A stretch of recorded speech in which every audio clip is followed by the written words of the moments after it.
సుమారు 100 కోట్ల రూపాయలు ఖర్చు పెట్టి తెలంగాణ ప్రభుత్వము మరి ఈ శిక్షణ ఇస్తుంది అంటే దాని యొక్క ఇంపార్టెన్స్ మనం ఎంతో సీరియస్గా తీసుకోవాల్సిన అవసరం ఎంతైనా ఉంది. అంటే ప్రభుత్వ పాఠశాలల్లో ముఖ్యంగా అకాడమిక్ స్టాండర్డ్స్ చాలా వీక్ అవుతున్నాయి. దానికి కారణాలు ఎక్కడెక్కడ ఉపాధ్యాయులు తమ యొక్క విధులు చేస్తున్నారని కాదు, ఎక్కడ ఉపాధ్యాయులు ఇబ్బంది పడుతున్నారు, ఏ ఏరియాలో ఇబ్బంది పడుతున్నారు, ఎక్కడెక్కడ వాళ్ళకి ప్రాబ్లమ్స్ ఉన్నాయి, అవన్నీ కూడా నివృత్తి చేయాలి. అవి నివృత్తి చేసినప్పుడే ప్రభుత్వ పాఠశాలలు బలోపేతంగా ఉన్నాయని చెప్పేసి మరి ఇక్కడ ఆర్పిఎస్ మీకు అందరికీ కూడా 5 డేస్లో చాలా చక్కగా శిక్షణ ఇచ్చింటారు అనుకుంటున్నాను. మేము కూడా ఫీడ్బ్యాక్ చాలా తీసుకున్నాం. మాకు ఫీడ్బ్యాక్ తీసుకున్న అలవాటు ఎక్కువ. నాకు కొంతమంది తీసుకోవాలి కానీ చాలా ఫీడ్బ్యాక్ తీసుకుంటారు. నాట్ ఓన్లీ సెంటర్, నా స్కూల్లో కూడా అంటే ప్రతి ఒక్క టీచర్ పర్ఫార్మెన్స్ ఏ విధంగా ఉంది, ఏమనుకుంటుందని చెప్పేసి చాలా ఫీడ్బ్యాక్ నా దగ్గర ఉంటుంది.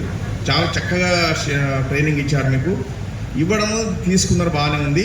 అది తరగతి గదిలో ఇంప్లిమెంట్ అయినప్పుడే మరి మనం ఇంత కష్టపడి ముఖ్యంగా ప్రభుత్వం ఇంత డబ్బులు ఖర్చు పెట్టి ఇంత టైం స్పెండ్ చేసి ఇంతమంది అధికారులు 3 అబ్జర్వర్లు వచ్చారు.